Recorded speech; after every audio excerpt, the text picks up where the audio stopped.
Hi, my name is Tsherin Sherpa. I'm an artist, and I started learning traditional Tibetan thangka painting since the age of 13 with my father. My father is a master thangka painter living in Nipur at the moment. So normally, traditionally, thangka means a religious object. It has something to do with ritual. It has something to do with meditation. So Thangka traditionally means teachings of the Buddha in a pictorial form. So that is the traditional definition of Thangka. It could be a life story of some master. It could be a meditation deity's image. It could be mandala. So, and it could be a ritual object that is used for, to remove obstacle from somebody's life. I was trained in the formal training of thangka painting for about 5 years with my father. After that, I traveled to Taiwan. And then went back to Nipur again and then resumed assisting my father in thangka painting for some time. Later on, by 1998, I moved to the US. And I started being exposed to many other different types of art forms. And that's when I started thinking about using the traditional thangka painting technique to convey contemporary expression. I wanted to talk about today's time, my perception of the world, where I come from, who I am, how I see the world. I wanted to express that through my new works, which are not necessarily thangka painting. These are secular works. It is not a tool for religious rituals or anything like that, but more of a contemporary work.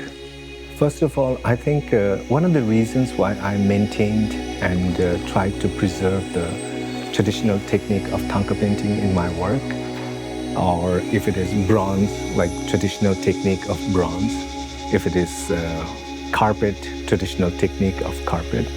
The reason I wanted to preserve that in my work was also to share with the world, the audience, that this is where we come from. This is what we did for centuries. And I think Himalayan region is still, a lot of the people in the world are not familiar with the Himalayan region, and especially in the art world, it's a very tiny little region that is people are not very familiar with. And I feel like probably, hopefully, through this works, the techniques, the traditions, they will understand us more, who we are and what we think.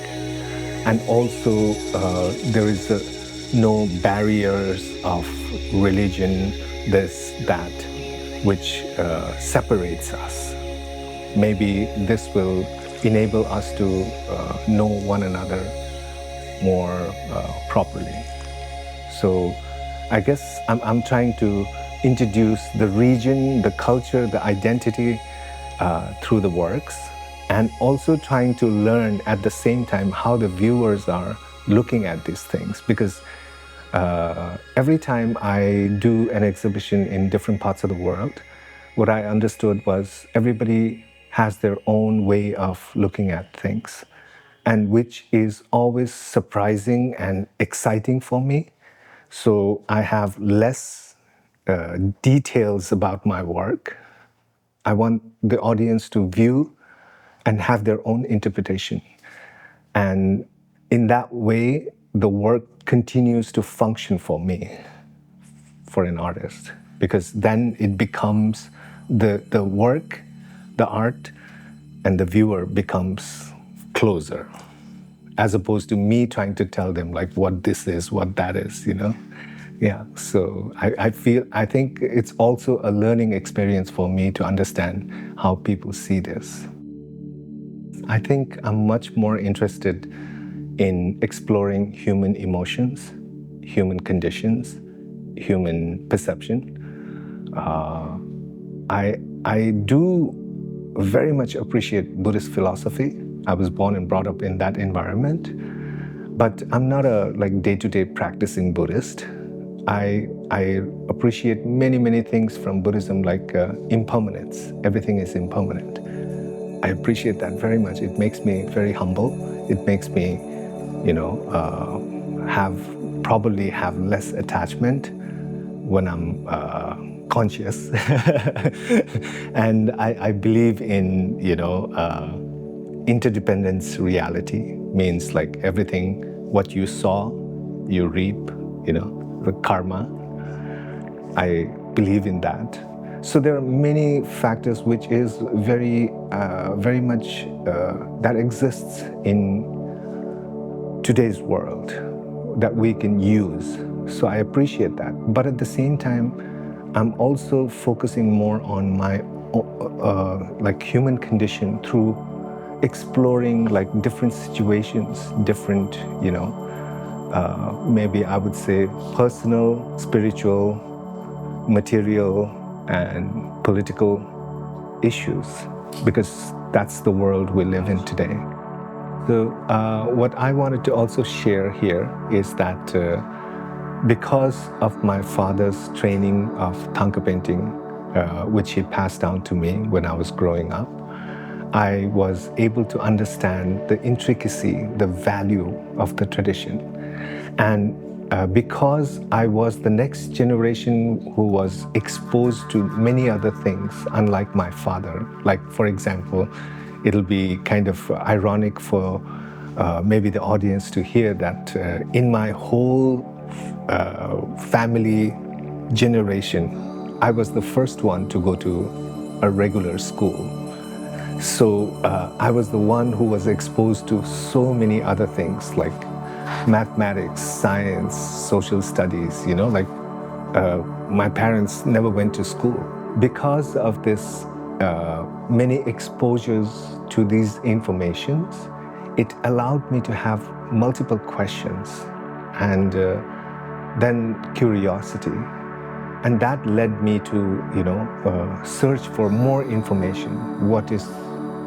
What are other traditions? How other art forms are there? How many other art forms are there?